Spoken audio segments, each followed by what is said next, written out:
All right, there we go.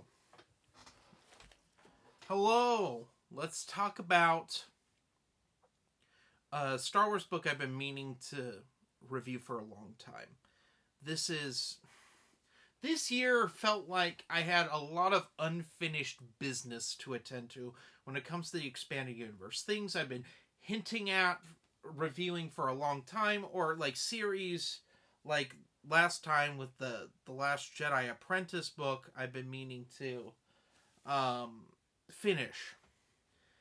So let's talk about the last book in the Dark Lord trilogy. Del Rey made this trilogy of self-contained novels, which consist of Labyrinth of Evil by James Luceno, Revenge of the Sith by Matthew Stover, and then Dark Lord: The Rise of Darth Vader by James Luceno. And so we're reviewing the last one, Dark Lord: The Rise of Darth Vader by James Luceno, is partially about the rise of Darth Vader coming to terms with what he is and what he could potentially become. That's only a third of this book. The other two-thirds are the aftermath of Order 66 with a group of Jedi who managed to survive it and their trials and tribulations.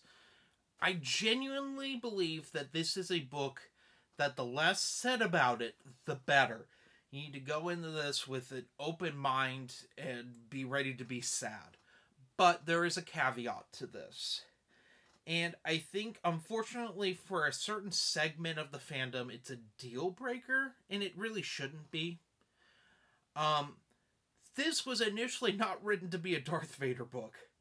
Darth Vader does not show up till like over 100 pages into this book.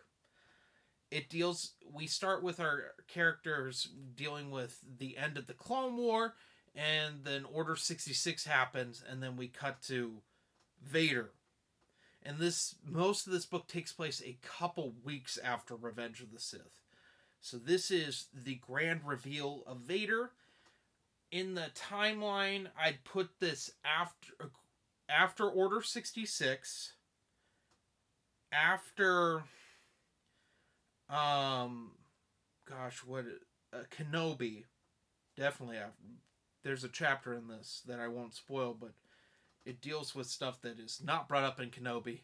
So it definitely happens very shortly after Kenobi.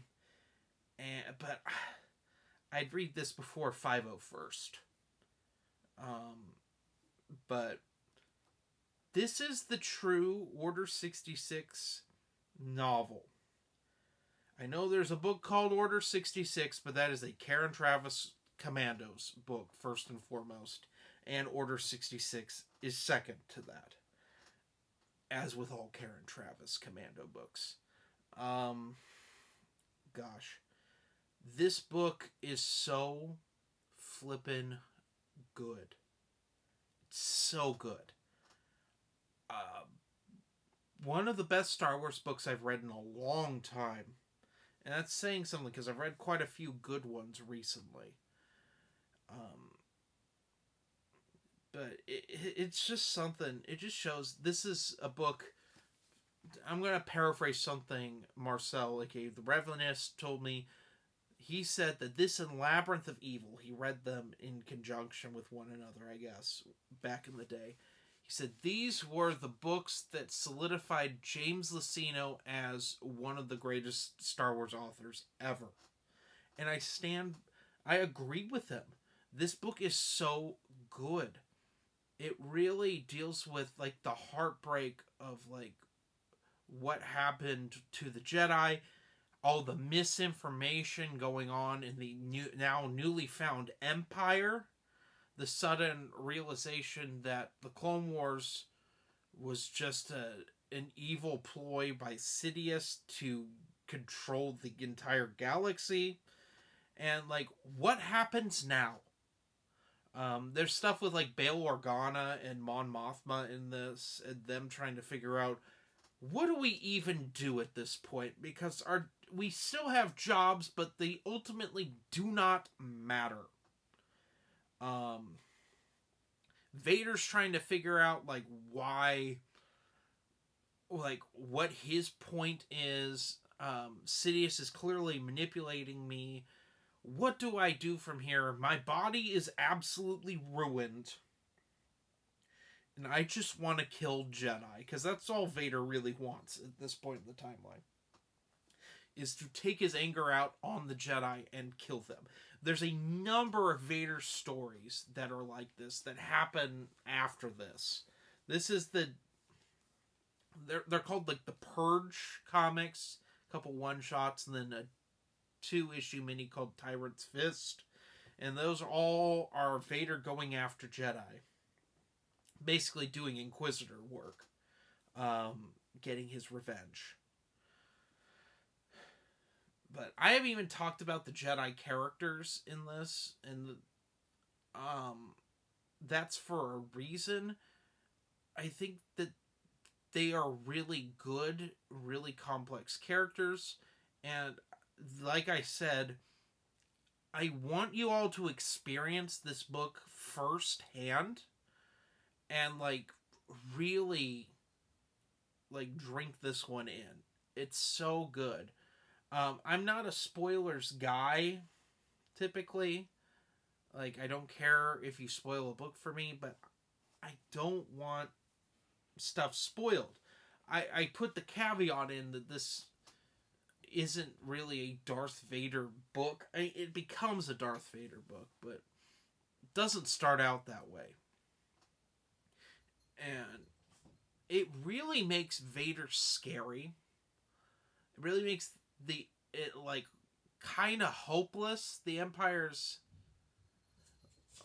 this big evil entity that's oppressing everyone, and we know that things are about to go bad, and they're lying about stuff oh, it won't be bad for non-humans. Well, we know that that's not the case. We see Sidious just being purely evil. We get some good Darth Plagueis quotes that actually ended up in the Darth Plagueis book, which would be published later. Sorry. But yeah, this is a really, really good book. Really dark book. The quintessential post Revenge of the Sith, beginning of the Dark Times era book. And it has a nice lead into, although I don't think it was intended, to Jude Watson's Last of the Jedi. There's some great moments, some great cameos from other characters that you wouldn't expect, and I just want you all to experience those firsthand. So what would I rank this? I probably give it a 4.9 out of 5. It is damn near perfect. I dock it a little bit. It's just there's a little continuity flub in this, which I'll just get into right now. Near the end of the book, Tarkin shows up, and it makes sense that Tarkin would be there. We've had Izard at this point. We might as well have Tarkin as well. And Vader says that he's only ever met Tarkin once, and that was during the end of Revenge of the Sith, where they're looking at the construction of the Death Star. Well, that's not true exactly, because TCW has the two-parter with Tarkin in it, and Anakin and Tarkin teaming up, but I have issues with that one already, with its problems with continuity with Coruscant Nights, which I don't agree with it. I don't agree with that episode in general. I think it does some very, very piss poor things that just laugh in the face of continuity. But ignoring that, Anakin and Tarkin met in Rogue Planet. They actually have a confrontation near the end of that book. So what does Vader mean by this? Well, by that point in the book, he's referring to himself as Vader, as a different entity than Anakin Skywalker is. Anakin Skywalker is dead. Darth Vader is what remains of the physical body of Anakin Skywalker. At least in his mind at this point. Um, so that's what I mean by that. So I just dock it a little bit on that, but you can just explain that away. Also, I don't think a lot of people read Rogue Planet, or if they did, they remembered Rogue Planet, because I mean that came out 5 years before this did. So, and there have been a lot of Star Wars books since then.